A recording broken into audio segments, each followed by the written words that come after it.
Welcome to American Education FM, everybody. I'm Dr. Sean Brooks. Lots to get to in this one. Plenty of audio to play as well. Welcome back, and let me get to it here. First of all, I found it interesting that even my local representative, Warren Davidson, went down to Kentucky to campaign with Thomas Massie. I find that to be pretty cool. Again, I'm recording this here on Tuesday, so by the time this goes out, of course, the election might be over with. But either way, I would like Thomas Massie to win just to stick it to the Jewish lobby, among other things. So there's that.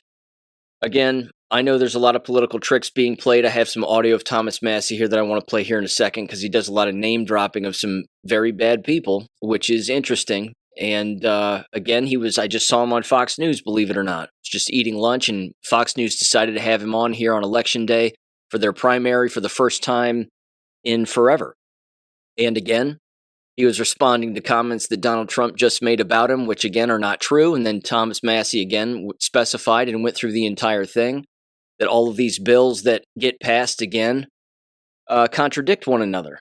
And they're loaded with pork, and they're loaded with a whole lot of other measures and kickbacks that he does not support. Again, we don't live in a dictatorship. We're supposed to live in a constitutional republic, and the choice for Massie to be a representative is up to the people of Kentucky who, again, live in the district that he represents. So that's the point. Again, there are people, unfortunately, online who seem to not believe that even Republicans can engage in voter fraud, and they most certainly can. It's not a one-way street. It's, again, designed to get certain people in office above others. And certainly, again, if those individuals are influenced negatively and influenced by the Jewish lobby, then those are the people that they want in power. But again, I don't think Massie has anything to do, certainly with the Jewish lobby by any stretch, because again, he calls them out, and then people ignore the fact that he called them out and calls them out consistently. He even called them out on Fox News, and I thought to myself, they're going to shut it down. And they didn't. They kept the interview going, and they allowed him to say what he wanted to say, and then they cut him off at the top of the hour. So either way, it'll be an interesting race to say the least. Again, I'd like to see him win because, again, we live in a constitutional republic. We don't live in a democracy. So here's some audio from him from just the other day. Let me play this real quick, and you can give him a listen here. And again, he hits it out of the park, and he's 100% right. So give this a listen in 3, 2, 1. There have been more than $32 million spent on a primary in this congressional district, which is now the most expensive House primary ever in the United States. Is it worth it?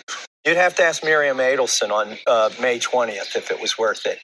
Because, they tried to buy my vote for 14 years and it was never for sale. Now they're trying to buy a seat here in Kentucky. I think they underestimated the reserve price of my constituents. They waded into this. They thought they could buy this seat with a couple million. That didn't work. And now they're throwing good money after bad. The thing that surprised me is how much money we've been able to raise. I don't have 3 billionaires who want to just throw their money away. I've got the grassroots, tens of thousands of donations. Average donation for me is about $80. And we've been able to go toe to toe. A lot of that 32 million is coming from our side, but it's coming from regular working Americans. When you say that they spend money to try to buy the seat, who are you talking about specifically? I'm talking about the Israeli lobby, AIPAC, Republican Jewish Coalition, Miriam Adelson, Paul Singer, and John Paulson. These are the groups that have given 95% of the money to my opponent because they're mad at me over foreign policy. Now, what's interesting is my policy has always been no country is special and no country deserves my constituents' taxpayer dollars. So I have never voted for foreign aid to Egypt, to Syria, to Israel, or to Ukraine. But the ones in Israel, since they're the biggest recipients of it, that makes them a little bit mad. What's so wrong about helping defend Israel from Iranian threats? We've got debt. I mean, at least with NATO, there's the promise of a reciprocal arrangement. With Israel, it's completely one way. And they've drug us into wars. They've convinced us that Iran is just days away from a nuclear weapon, and they're perpetually that way. This is not our war. Israel, for instance, funds abortions publicly. I think a lot of Republicans would be aghast to know that we're giving $3.8 billion a year, every year, to a country that funds public abortions. You know that kind of criticism doesn't sit well with fellow Republicans, at least in the House Republican Conference, that there are others who've accused you of all sorts of things regarding Israel, regarding the state of Israel, regarding the Israeli government, regarding Jewish Americans. Are you anti-Semitic? They're trying to tell you that it's anti-Semitic for me to expose the fact that the Republican Jewish coalition has spent millions of dollars in this race, that a dual citizen, Miriam Adelson, who even Trump says is more loyal to Israel than the United States, has spent millions of dollars in this race. Those are mere facts. And it's really... It's a yes or no. Are you anti-Semitic or not? Oh, hell no. Okay. I'm hell no anti-Semitic. But here's the danger that AIPAC runs. They've been too cute by half. They've tried to get Mike Johnson, and he's willingly done this, conflate in resolutions on the House floor that anti-Zionism equals anti-Semitism. Or even worse yet, that if you don't support Benjamin Netanyahu's war in Gaza, then you're anti-Semitic. That's absolutely false, and it does Jewish Americans a big disfavor to equate the two. Hard to argue with any of that. Frankly, James Traficant here in Ohio, when he was alive, he was a congressman here in Ohio, a Democrat of all things as well, from 1985 to 2002. He went after the Jewish lobby also. And then they threw a bunch of noodles up against a wall to see if it would stick regarding particular crimes that he allegedly engaged in. Bribery, racketeering, tax evasion, among others. I believe that was about it. And he was, again, charged with 10 felonies and then sentenced to jail. And then once he got out, he ended up leaving Congress after attempting to run as an independent. And then apparently, as the story goes, he died as a result of working on his daughter's farm with the tractor flipping over top of him and then dying a few days later as a result of injuries. If all of that's true, it's awful. But the fact is that James Traficant, again, was tossed out of Congress for calling out the Jewish lobby. It's that simple. Again, the other day, J.D. Vance was making comments about Thomas Massie, too, and he was saying things like, look, I like Thomas Massie. I enjoy him. We've worked together on many things.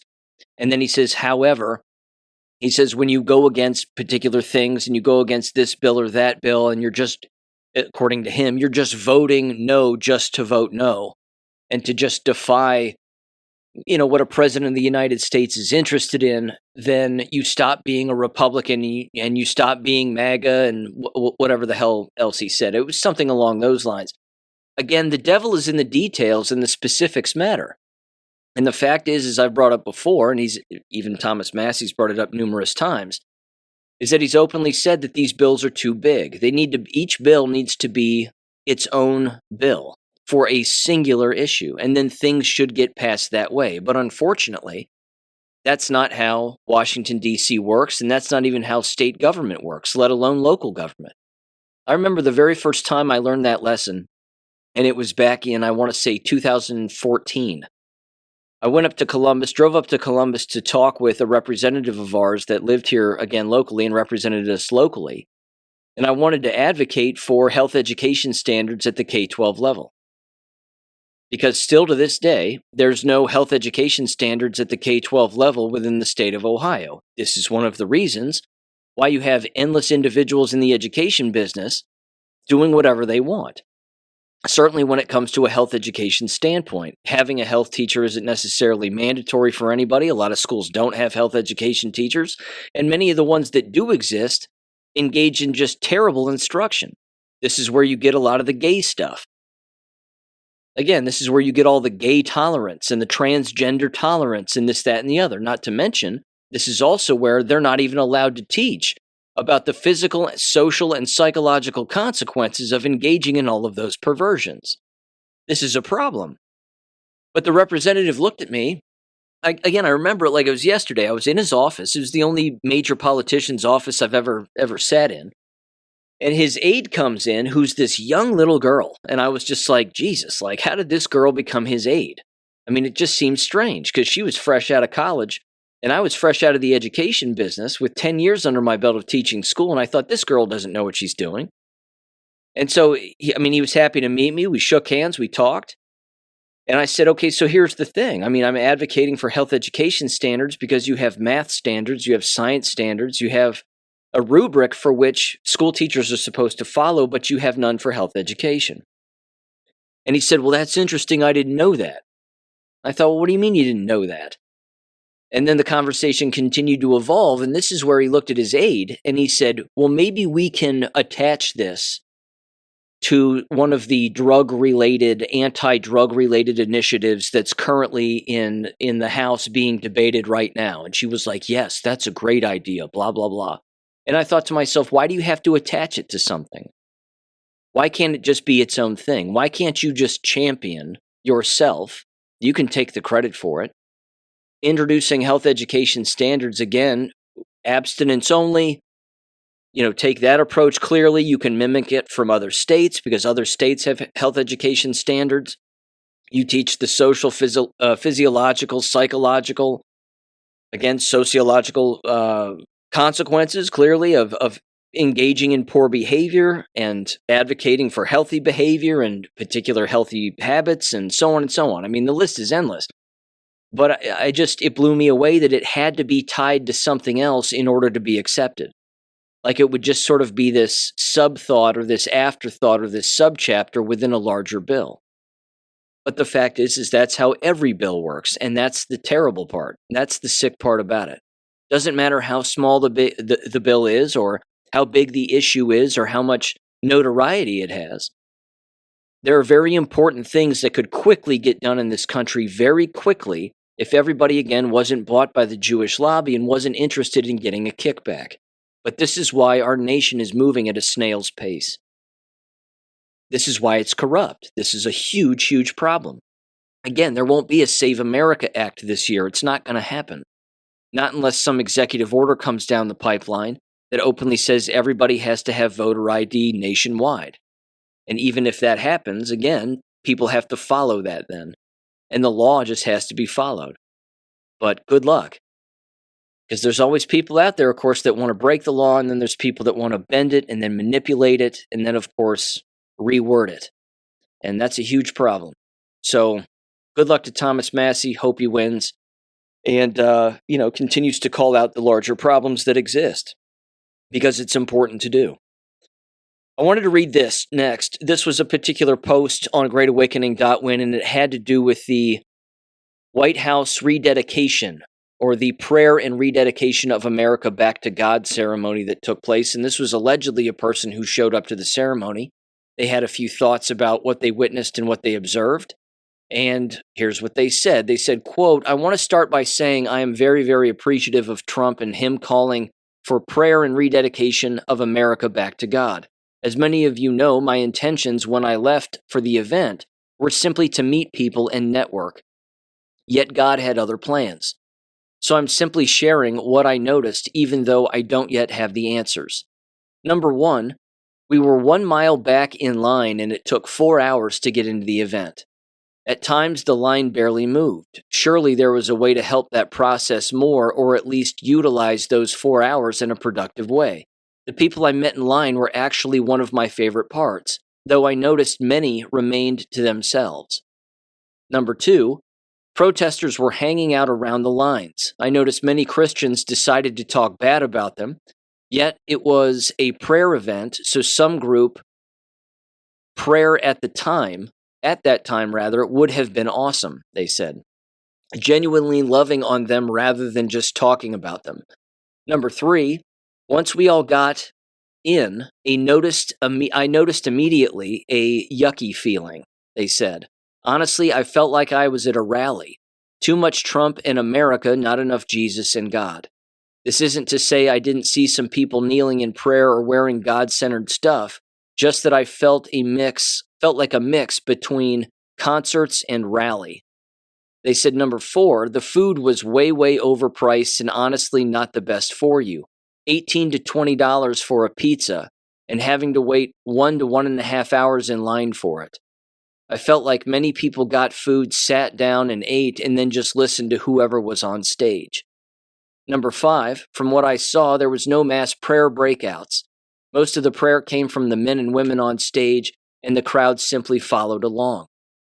Number 6, I looked up the company that ran it and the guy that was in charge. $400 million, owns a massive company. We talked the other day regarding Christianity about church being a business, and this is exactly the spirit I felt there. Number 7, merchandise was for sale in a tent. Didn't see a prayer tent, though. Honestly wanted to make a whip and flip tables, but I simply just observed. I might have some more to add to this, they said. Again, I don't have the solutions, but this event feels like a one-time thing, and now we are on to the next news cycle. Prayer events is something I have been passionate about for 5 years now, and I believe to truly take off, it has to be grassroots. The companies that sponsored it were by no means Christian.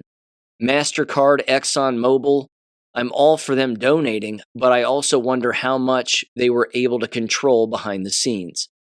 One thing I wish they would have done is gotten on stage for a minute and given a topic, then asked us to break off into groups of 50 or so, feed the 5,000 anybody, and to spend some time in group prayer over these things.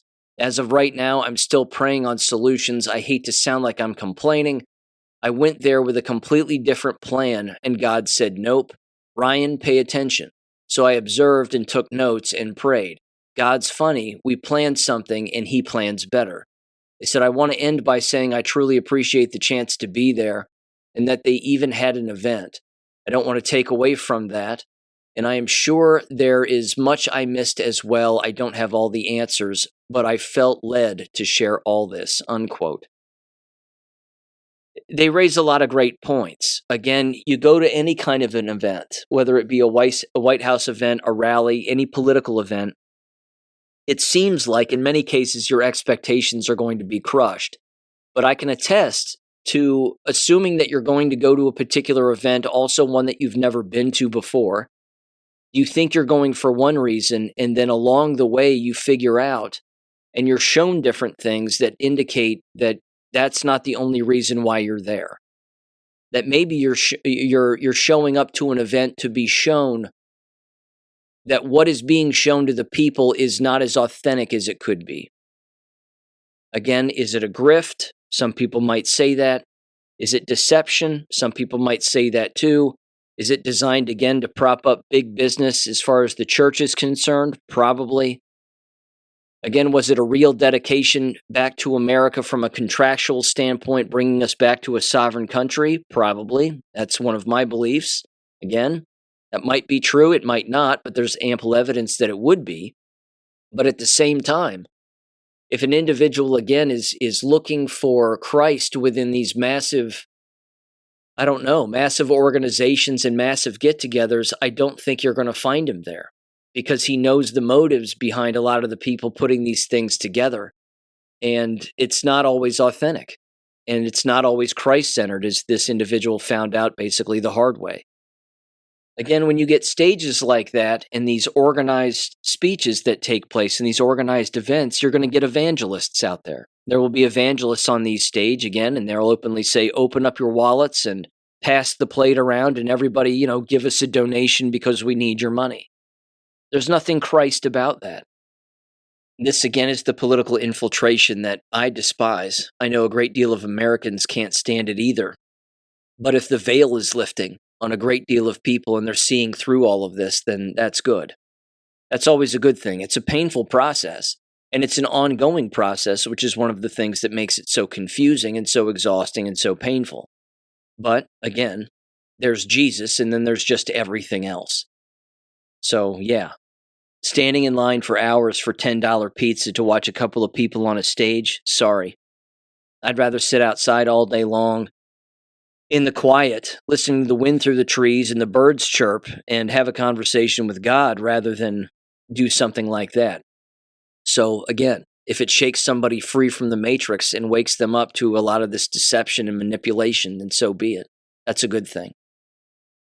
Okay, now speaking of deception and manipulation, let me move on to this real quick. A couple of shootings happened the other day. I have no evidence that they were real or that they actually took place. San Diego mosque shooter Kane Clark, identified as former high school wrestler, Again, this is out of the New York Post. I'm not going to read it, but I just find the camera angles to be odd. They decided to zoom in on a gas can that has a German SS sign on it. Again, seems strange. A lot of weird camera movement, a lot of cops, an overabundance of cops, I would say. A lot of the PSYOP dudes were there wearing their helmets and fatigues. Again, seems strange. And then, of course, you get a so-called mosque that was allegedly attacked, and then apparently a couple of teachers were shot that had nothing to do with this mosque attack, I guess, or this Islamic center. Again, I don't know. It seems too bizarre to me. And then again, another one apparently in Austin, Texas. I don't have the details on that, and I'm really not concerned. I fully understand that shootings take place, but I just find the timing of some of these and the locations of some of these to be coordinated. Of course, pre-planned, I think is safe to say. And at the exact same time, where did they find these people? Where were these people, basically after high school? What have these people been doing in their off time? Again, were they recruited by government, a 3-letter agency, something along those lines? Unfortunately, that's a common trend. And they're even trying to paint some of these individuals as being trannies. I have no proof one way or another, and frankly, I don't care just because it smells like a PSYOP. Smells like another one. So again, when there's multiple shootings that take place on the same day in different parts of the United States, I mean, I understand again that shootings take place on a day in and day out basis. But when they make the news all at the same time and they decide to pick these of all the other ones that take place, seems highly suspect to me. But that's just my 2 cents. Okay, let me move on to this one. I found this on the old interwebs. Interesting little piece of audio here. This comes from, I believe, the 2001 video game Metal Gear Solid 2, where it has to do with predicting the future, specifically regarding the use of artificial intelligence. Again, predictive programming at its finest, but give this guy a listen, and of course the video game audio that he plays a listen here in 3, 2, 1.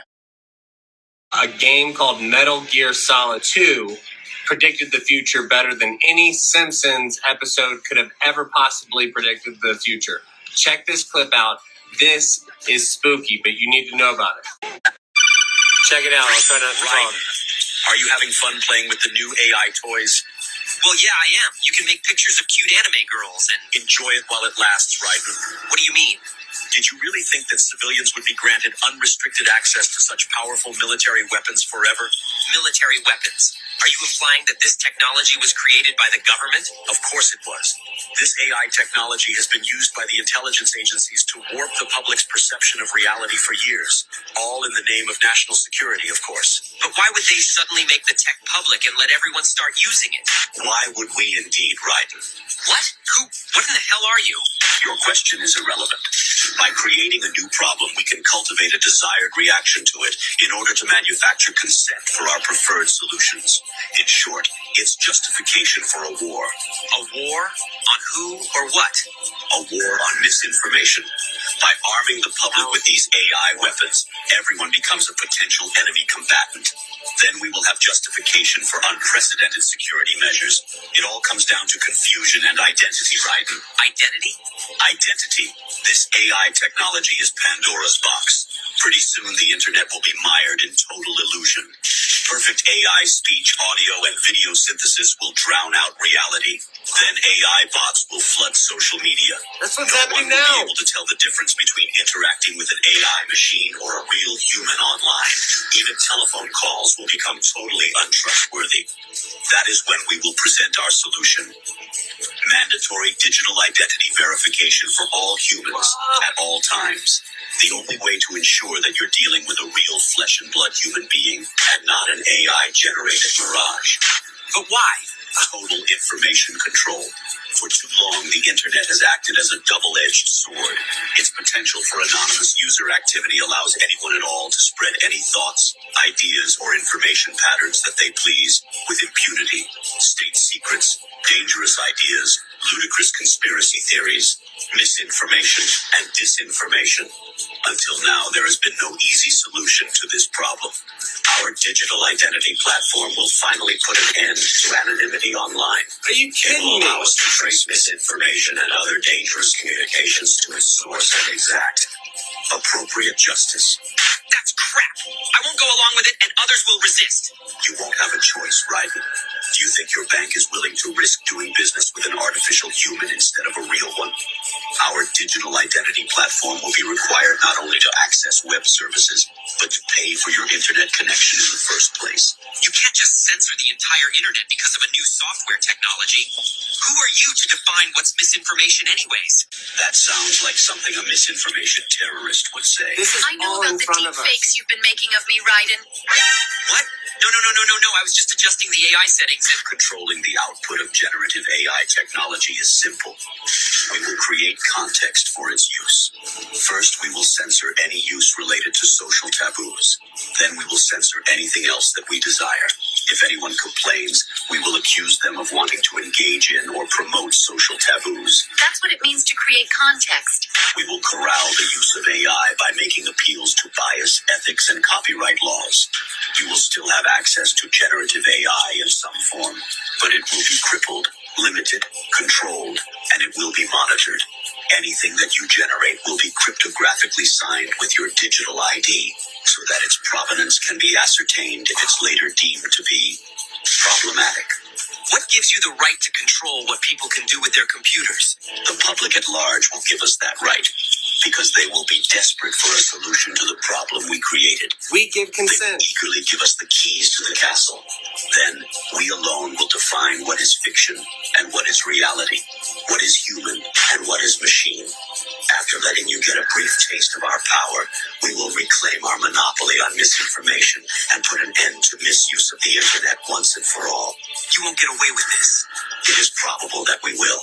Now get back to work generating your precious AI waifus, Ryden, our beloved prompters. Enjoy yourselves. Kind of makes you long for Pac-Man, doesn't it? Although Pac-Man ate a bunch of pills, and then larger pills, and then hallucinated, saw ghosts, chased down ghosts because he was given superhuman speed, because of course he's on cocaine, and then would eat the ghosts, because that's what a cokehead would do. Either way, again, this kind of stuff is everywhere. I fully understand, again, that people said that the Q posts were artificial intelligence. Again, frankly, I don't buy that particular approach because it was too. It wasn't automated enough. It was too specified, and it was too conversational. But even so, I understand the AI systems can do that. But again, if it was an AI system, it would have been the worst AI system in the history of AI systems because it was rather unfiltered and it openly told people again about things like this. Again, many of those posts even educated endless people on the Jewish lobby, secret societies, psychological operations, you name it. I'm not sure why they would want to use an AI system to educate the public about those kinds of things. Seems like you'd want to keep that quiet. But either way, predictive programming is very, very real. And if we're inching our way toward some kind of a digital currency, which of course we theoretically already have, but digital control over everything, then if that's the end game, again, like I said in the last episode, is that a hill you want to die on, or is it going to be sold to people as a convenience, and then of course sold to people as not just a convenience, but as a security measure, and that you'll long for the solution to a manufactured problem? People have been tricked on it before. I certainly have, and endless other people have as well, throughout the course of history, certainly again in the information age, and with technology as advanced as it is now. And the fact, I should say, that of course the American public only receives this kind of information and this technological know-how decades after the military has already created it or they already have it and have even already used it to an extent. Then of course they make it mainstream for the general public to have access to. So, I don't know. It's disturbing to say the least, but there are endless examples of us being warned about artificial intelligence, what it brings, what it means, and what it seeks to control. And with that said, there's now this. I want to read this article. Glad I came across this one, and then a 6-minute piece of audio, because this basically combines a number of different things all in one. Of course, you've heard me say that it's graduation season in schools across America, and it's commencement speech time as well. And one of the traitors to America, Eric Schmidt, former CEO of Google, decided to give a commencement address at, the University of Arizona. So I'm going to read through this article very briefly, and I'll play the 6-minute audio here in the middle. This is from J.D. Rucker from May 18th, and it says the following. Eric Schmidt, the billionaire former Google CEO and reliable Democrat donor, delivered a commencement address at the University of Arizona that laid bare the self-serving priorities of much of Silicon Valley. While graduates voiced their fears over AI-driven job losses, Schmidt doubled down. America needs more artificial intelligence and more immigration. The message was clear: technological disruption for thee, but cheap labor to cushion the blow for us. It says this is not a coherent economic vision. It is a convenient one for technocrats who profit from both automation that slashes payrolls and an endless supply of foreign workers that suppresses wages.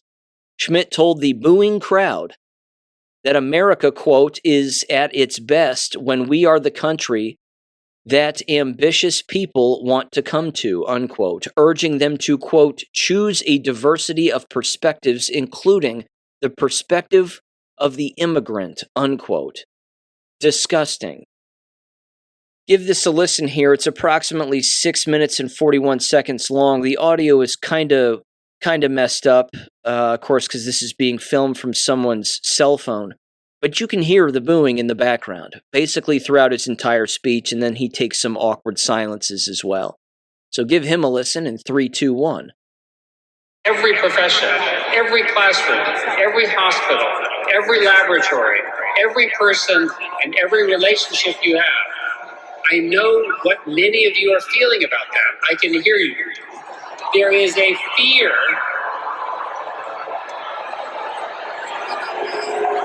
There is a fear in your generation that the future has already been written, that the machines are coming, that the jobs are evaporating, that the climate is breaking, that politics is fractured, and that you are inheriting a mess that you did not create. And I understand that fear. It's rational. And it's amplified every day by social media platforms with algorithms that have learned with great precision that fear earns clicks and that anxiety drives engagement. But I want to say something to you this evening as clearly as I can. To speak of the future as though it has already been decided is to surrender the one thing that actually matters. You are surrendering your agency. The future does not simply arrive. It gets built in laboratories, in dormitories, in startups, in classrooms, in legislators. And the people building it will be you and people like you. The question is not whether AI will shape the world. It will. The question is whether you will help shape artificial intelligence. We do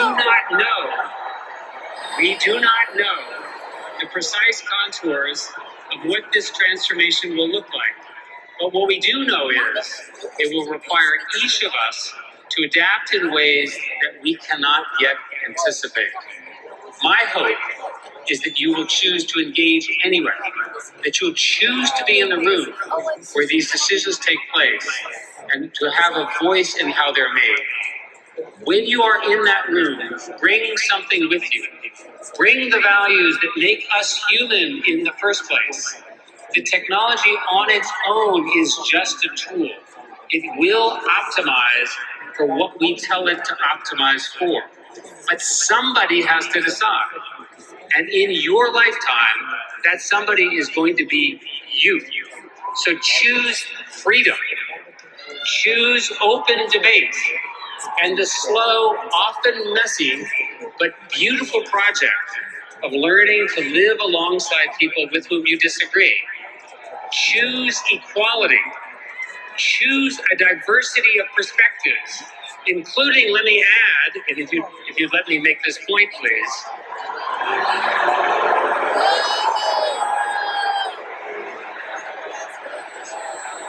The point I'd like to make is choose a diversity of perspectives, including the perspective of the immigrant, who has so often been the person who came to this country and made it better. America is at its best when we are the country that ambitious people want to come to.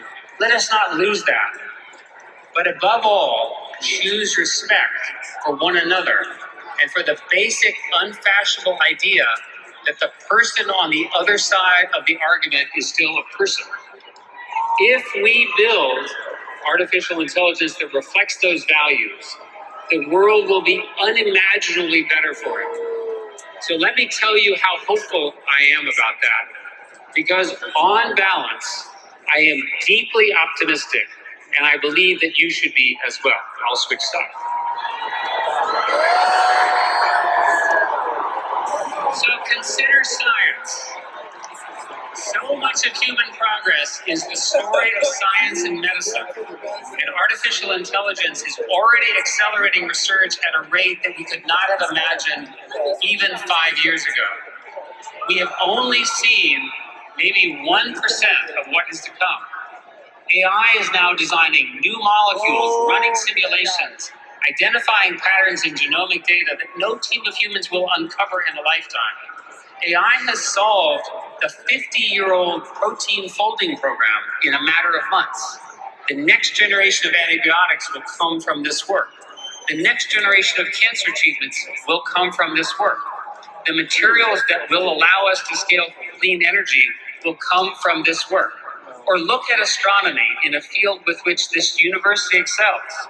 Dr. Januzzi and the team at the Stewart Observatory are building a telescope more powerful than Hubble. That work, which is changing the understanding of the universe, is happening here in Tucson right now and in this stadium. I'm very proud of this. If science is not your passion, if you don't care about science, that's okay, because AI is going to touch everything else as well. Whatever path you choose, AI will become part of how work is done. If you have an idea for a company, you can build a website overnight. If you want to learn something entirely new and you want to have a personal tutor in any language for the cost of an internet connection, you can have it. If you have a problem in the world you want to solve, you can now assemble a team of AI agents to help you with the parts that you could never accomplish on your own.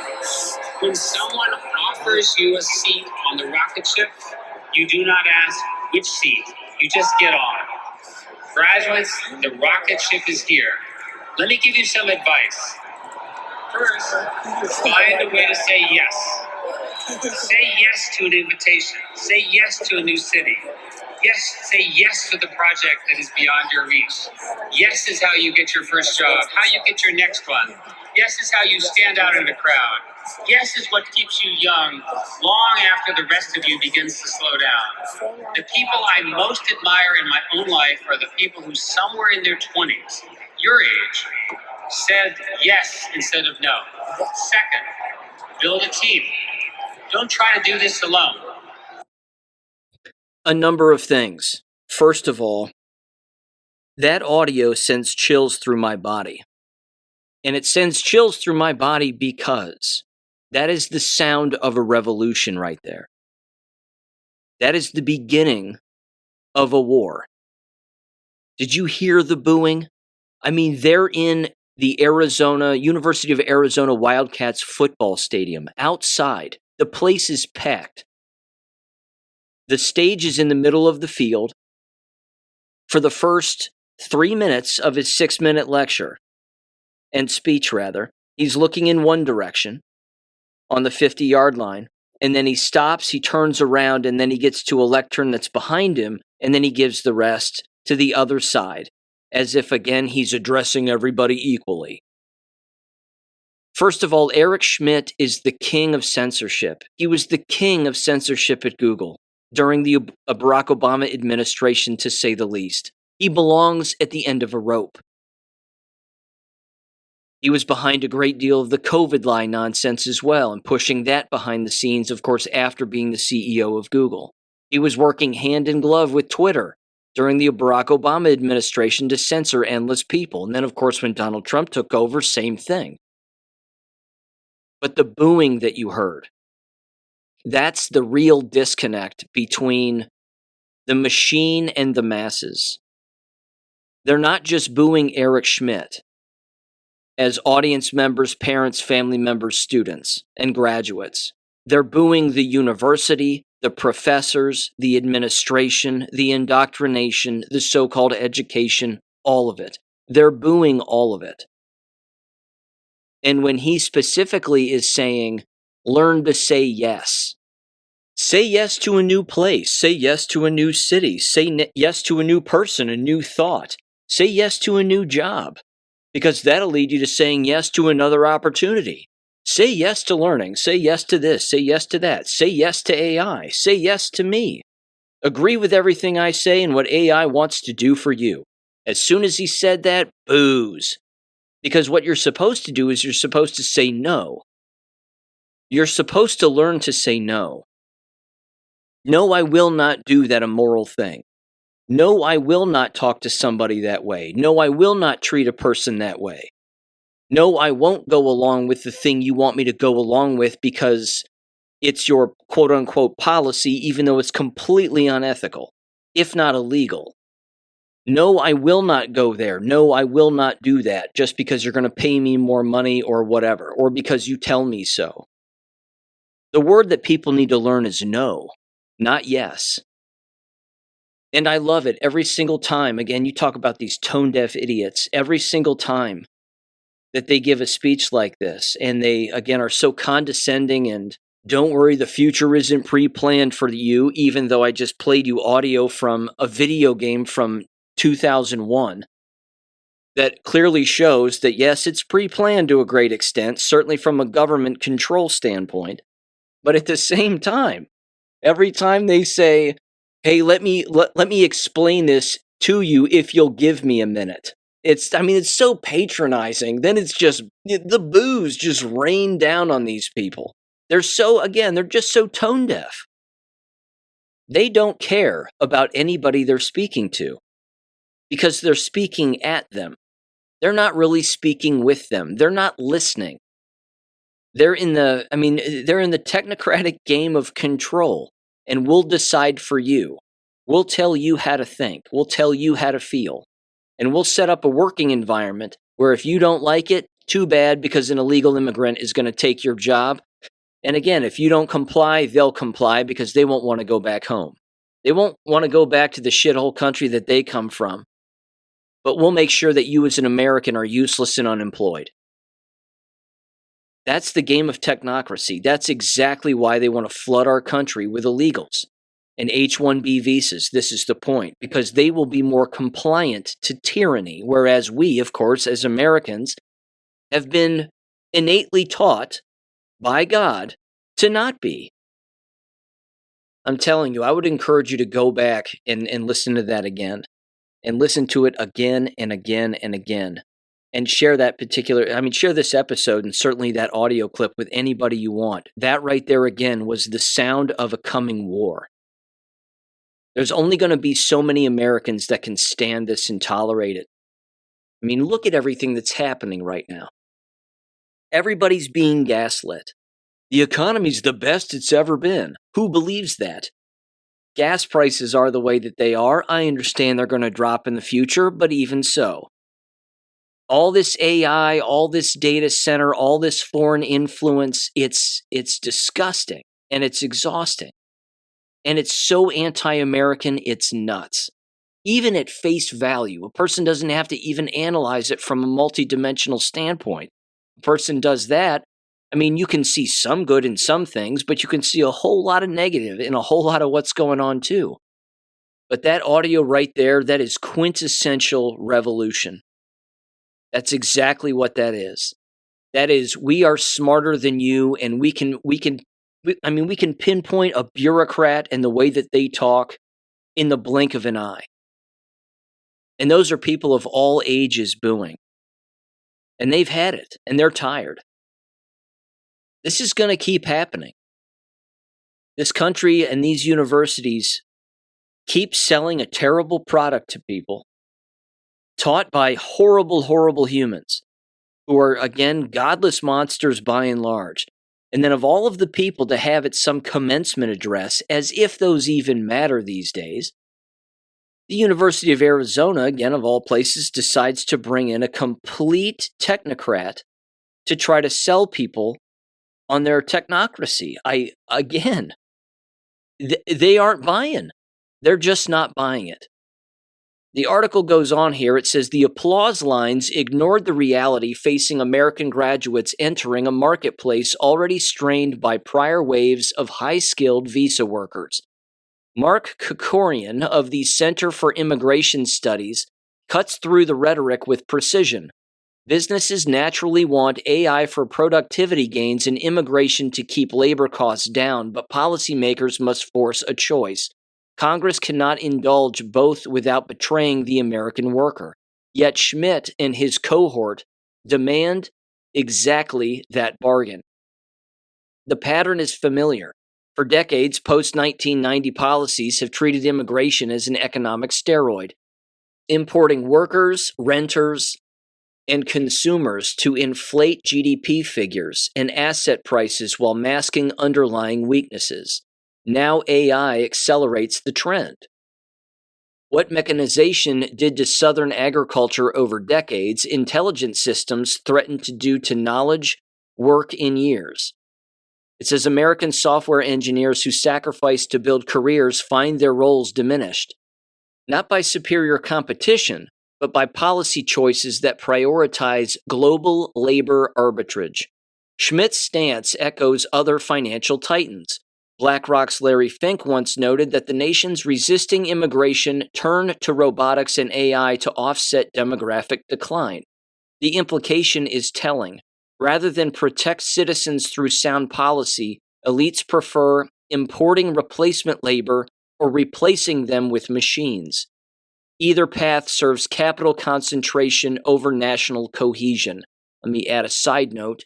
It also justifies their illegal migration and invasion of our country and others, which leads to depopulation of us, natural-born citizens of their own naturalized country.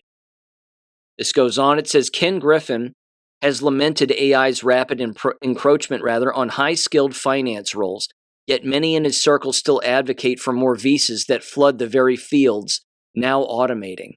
California Republican gubernatorial hopeful Steve Hilton offers a sharper contrast. Grow through genuine innovation and productivity, not demographic replacement. President Trump has similarly outlined an approach where robotics and American ingenuity fill gaps without surrendering sovereignty over the labor market. Well, that's debatable, because he's said the opposite. He's openly said again to Laura Ingraham that American workers can't do these jobs. And then she pushed back very famously and said, wait a minute, why would you say that? Of course they can. And he says, no, they can't. That's why we need illegals to come over here and do these jobs for us. Again, it's disgusting, but yeah. It says these perspectives recognize a fundamental truth. A nation's economy should serve its people, not treat citizens as interchangeable inputs in a global spreadsheet. The human cost is mounting. Stories abound of Americans who clawed their way into middle-class tech careers only to watch the ground shift beneath them. One former junior engineer described years of intense self-study, leading to stability for himself and his daughter, now threatened by AI disruption layered atop visa competition, it says. It says such accounts are not anomalies. They represent a fraying social contract. When tens of millions sense they have nothing left to lose, cultural stability erodes. Yes. And then you have a revolution, and then you have war. A civil war in this case, which of course there are many going on right now. It says history offers warnings about societies that sacrifice their own for abstract notions of progress. When elites prioritize global flows over domestic fidelity, resentment builds. Not from prejudice, but from lived experience of diminished opportunity. Constitutional principles in the American founding prioritized the general welfare of the citizenry, not the portfolio returns of multinational executives.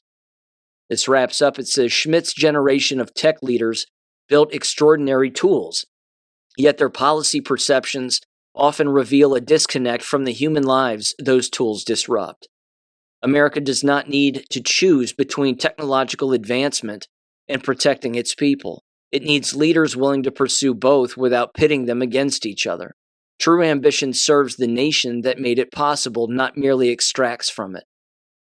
As the Apostle Paul warned the church at Ephesus, quote, "Let him that stole steal no more, but rather let him labor, working with his hands the thing which is good, that he may have to give to him that needeth." Ephesians 4:28. It says a just economy rewards honest work and enables provision rather than engineering obsolescence for citizens while importing substitutes. Policymakers would do well to heed that ancient wisdom amid the Silicon Rush, unquote. I agree completely. Again, the audio in that is only the beginning here. That's only a taste of the booze that you're about to hear across this nation regarding AI infiltration. Again, the data centers, which are a constant problem and growing, and all of it. I mean, unfortunately, I can see it right now. The individuals that are in particular positions within endless working environments, again, whether they be education, corporate, or whatever, you can see these managers of these lower level employees, basically, again, looking at the lower level employees and even the people interviewing for lower level positions, entry level positions, like these graduates, for example. And they'll, again, question them during an interview session. So, what are your thoughts on AI? And we use it a lot around here. And what skills do you have with it? I mean, it's just going to take the air right out of their guts. It's going to take the air right out of the room. And then they're just going to say, well, I don't know. It can be useful, blah, blah, blah. They'll give a couple of just kind of basic answers, but the very conversations around it are exhausting. And then as a result, of course, they're going to look back at the person who's applying for the job and they're going to say, well, as it turns out, we use AI around here a lot. So are you the insubordinate type? Are you the kind that's going to be able to, do the job that we tell you to do that needs to get done around here? Because that's what we're looking for. We're looking for a team player. These are sheep to the slaughter, these kinds of people. They're all sheep to the slaughter. They're not an individual thought among any of them. They're cogs in a wheel, and that's it. That's it. They're just tools. They're empty vessels. They're no different than the AI computer that they themselves are advocating for and using on a constant basis because there's no human quality within those people. There's no human emotion. There's no grasp of reality.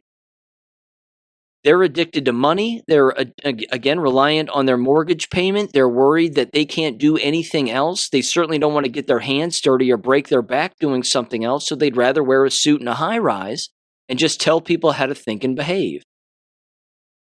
That's not a life. That's slavery.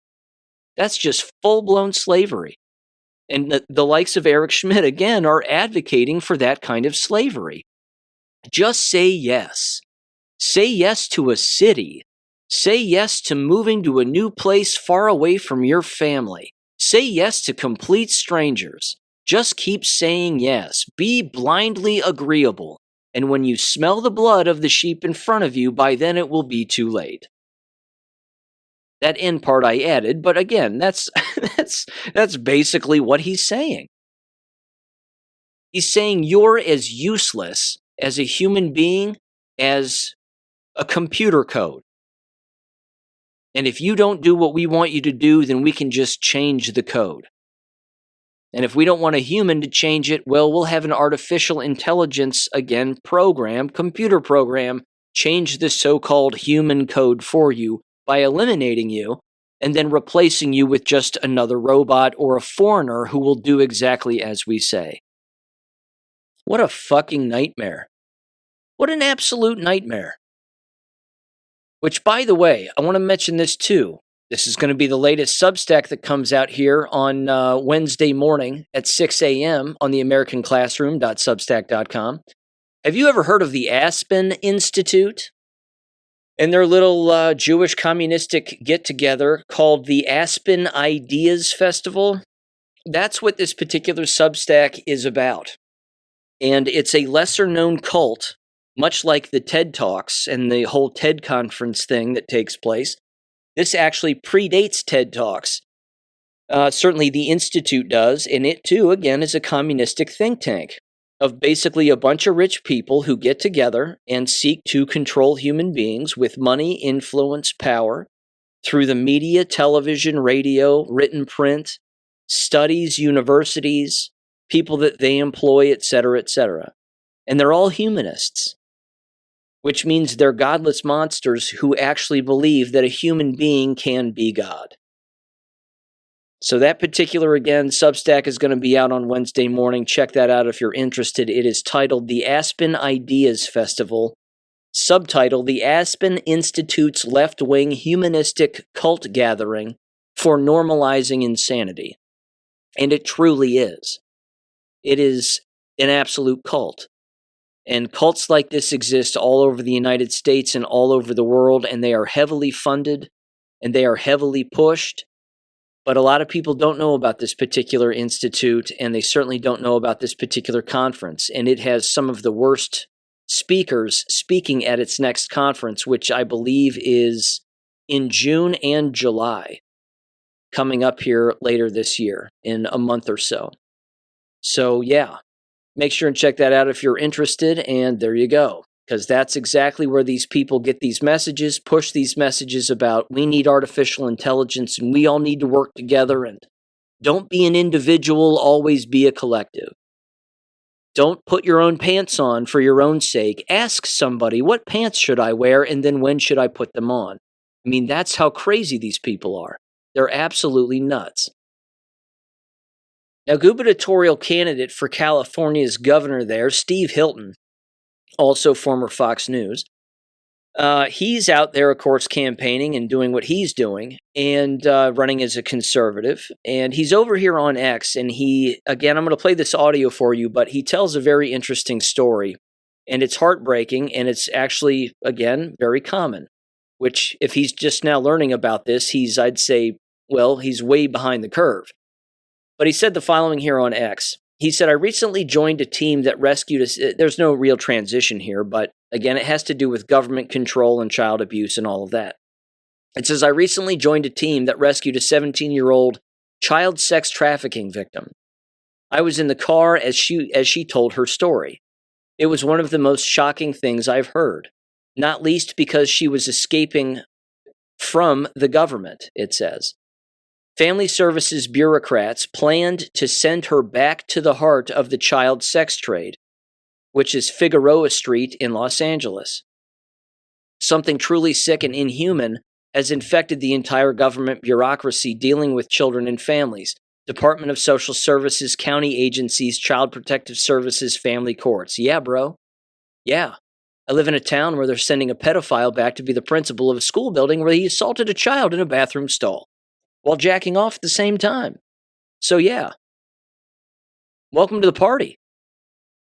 He says, I can promise you that as governor, one of my top priorities will be to root out this evil ideology and build a system that truly protects children and families. Well, you have to bypass the law to do that, I suppose.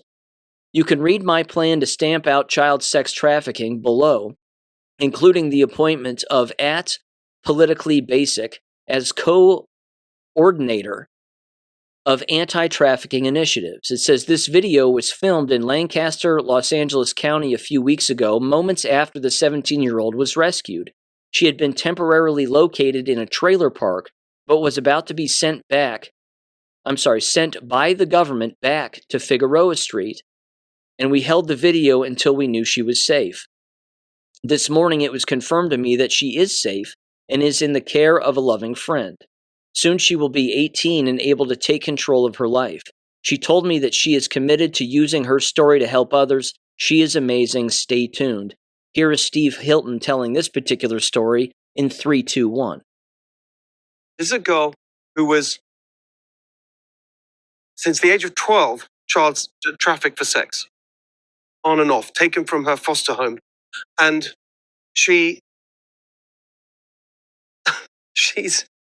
I'm just in the car with her, telling the story of what's been going on in her life. She's talking about her life, about things that no 17-year-old should ever have to be aware of. She's talking about how she's got,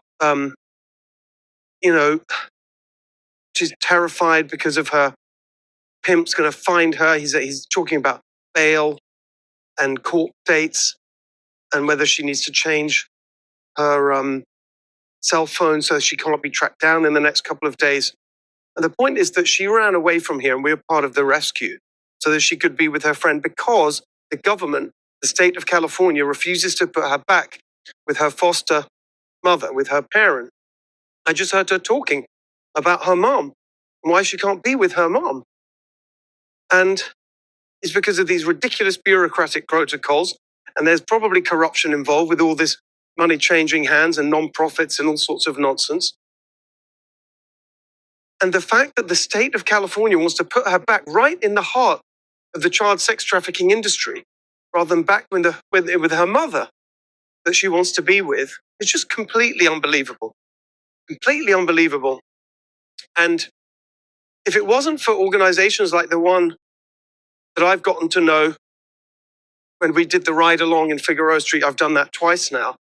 I mean, you shudder to think what would happen with this girl. I mean, they found her in the first place so she could be freed from the clutches of the gangs in Las Vegas. But the fact that the government here in California just behaves in this way is so absolutely shocking. It really is shocking. And you should have heard her talk. I was just sitting there in the car with her just now, minutes ago. And she's talking about how they, even when she was 12 years old, trying to get free and calling these trafficking hotlines that the government set up. And they say that they'll call her back. And she has to wait for hours, never get through to her, and nothing ever happens. No one ever helps her. She's talking about her social worker doing nothing about the fact that she's got bruises on her neck. It's a 17-year-old girl. This is just recently, bruises on her neck from a guy, I think she said the pimp, trying to strangle her, bruises all over her body. This, in many senses, innocent-looking 17-year-old girl talking like this. This is just so unacceptable that this goes on in our state. And actually now you're seeing why. Because it's not just that we've got politicians in charge and a bureaucracy that just doesn't care. They're actually making it worse. They're making it worse because this whole thing is run by ideologues with this sort of total inhumanity. And I'm absolutely determined to put into place the anti-trafficking plan that I announced a few weeks ago with my new anti-trafficking coordinator, Carl Campbell. But more than that, which is very clear now, this whole bureaucracy, the Department of Child and Family Services, all of it, Child Protective Services, the family courts, the county level, everywhere I go now, we do these town halls, the horrific stories you hear about what's going on when it comes to children and families from within the bureaucracy in California. It has got to end. I'm telling you right now, I'm absolutely committed to this. We are going to sweep it all away. We're going to clean house in these terrible, terrible bureaucratic agencies that are doing the opposite of what they're supposed to be doing with our money. They're not protecting children. They're not protecting families. They are hurting children, hurting families. And as governor, I'm going to make it stop. Again, he would have to bypass California government, at the very least, executive orders, a number of other things, proclamations, what have you. But again, bless his heart, Steve Hilton's a bit behind the curve. He's a little late to the party here. Again, his home country of England does this, but he apparently, the whole time he worked at Fox News, has no idea how bad it is. He's just now learning about child protective services, so to speak. He's just now learning about homelessness of minors and sex slavery. Why is he just now figuring this out? This isn't new here. It shouldn't shock anybody, not certainly anybody who listens to this show. You're well versed in these subjects. But again, just because a government entity exists claiming to protect children and shield them again from illegality and the dangers of the street and whatever else, well, the enemy is always within. The enemy is government. And yes, these bureaucracies do not protect children. They just don't. They're not designed to. They're filled with horrible, horrible people in very key positions to make sure that the status quo remains, which of course means human trafficking. And do they get a kickback from that? Of course they do. But do they need to be completely dismantled and reorganized? Absolutely. But that involves laws changing also, and that's the tough hurdle. That's the big hurdle to get over. Again, I think anybody would be better than a Democrat governor in California. And if, again, Steve Hilton is that person, then so be it. But I'm telling you, I mean, if a person wanted to run for office today, the very issues for which they should be running should be crystal clear.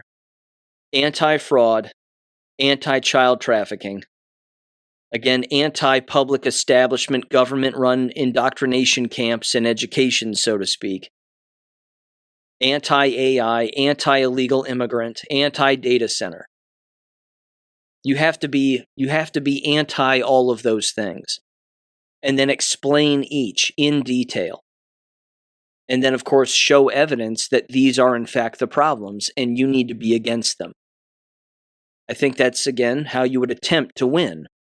But certain lobbies, of course, infiltrate certain areas and certain groups and certain politicians and influence people to give endorsements and other money and blah, blah, blah. And then, of course, brainwashed individuals just say, well, this person was endorsed, so I need to vote for them. That's not how we maintain any kind of a constitutional republic. And I'd go so far as to say, I doubt we have one these days. There's just so much corruption and not enough people prosecuting it. Enough people just tolerating it, which is the sick part.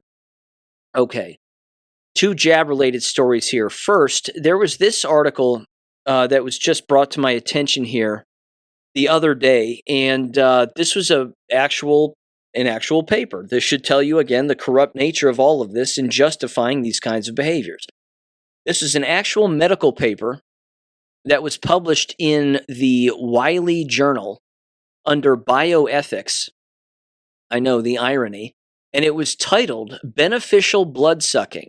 This has to do with ticks.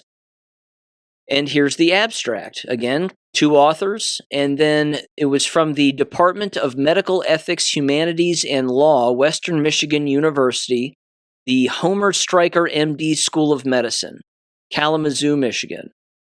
And again, it was accepted on May 29th of last year, 2025. Here's the abstract. It's disturbing.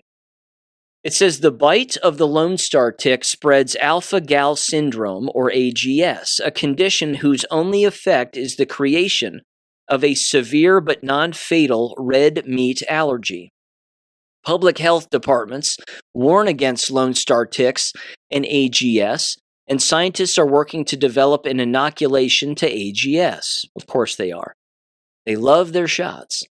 It says, herein we argue that if eating meat is morally impermissible, then efforts to prevent the spread of tick-borne AGS are also morally impermissible.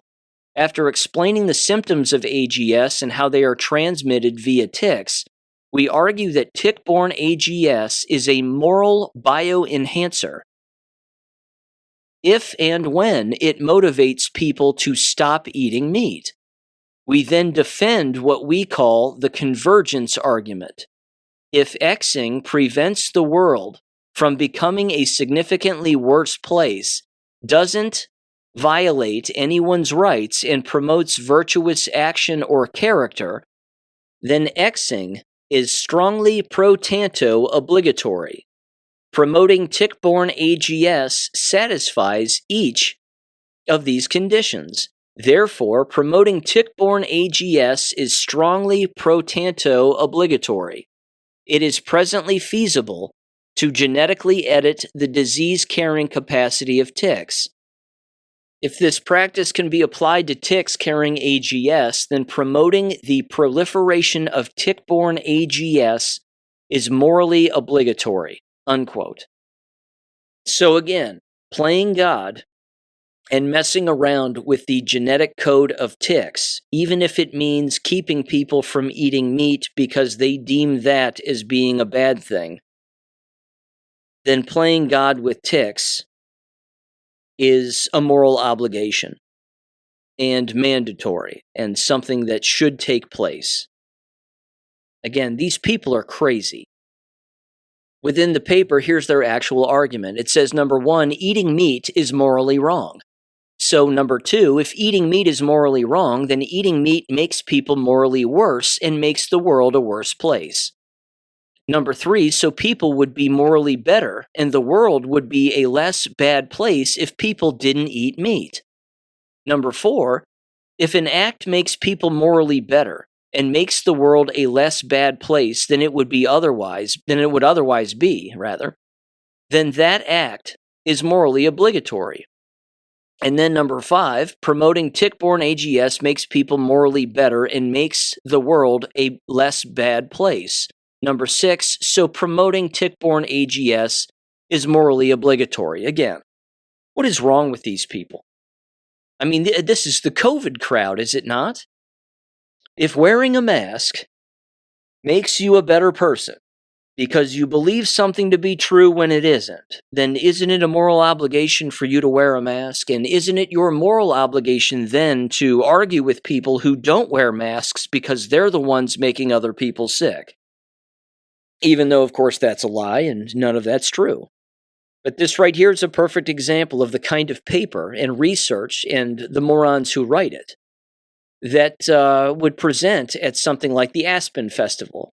The Aspen Ideas Festival, my apologies. Again, these people have lost their minds, but the number of people that, again, write this kind of stuff, promote this kind of stuff, and publish this kind of stuff can rationalize their way in and out of anything. It's Talmudic is the way that I would put it, because that's basically how the Talmud's put together. It's one justification of sin after the other. And then, of course, making all of that normal and normalizing all of that. And in conclusion, I should say, here's a particular piece of proof regarding all of that. I brought this up a while back, but there was a lawsuit that was filed against California, specifically the Los Angeles Unified School District, having to do with the implementation of their COVID-19 vaccine policy and requiring employees to be fully vaccinated with limited exemptions or face termination. That school district, of course, adopted the policy in August of 2021 with a compliance deadline of October of 2021. And then, of course, the plaintiffs themselves included Health Freedom Defense Fund Incorporated, the California Educators for Medical Freedom, and individual current former LAUSD employees, for example, Jeffrey Fuentes, Sandra Garcia, and others. This particular lawsuit, again, was filed in November of 2021 in the U.S. District Court for the Central District of California. They challenged the policy under 42 U.S.C. subsection 1983, alleging that it violated their 14th Amendment rights to substantive due process, bodily autonomy, and right to refuse medical treatment and equal protection.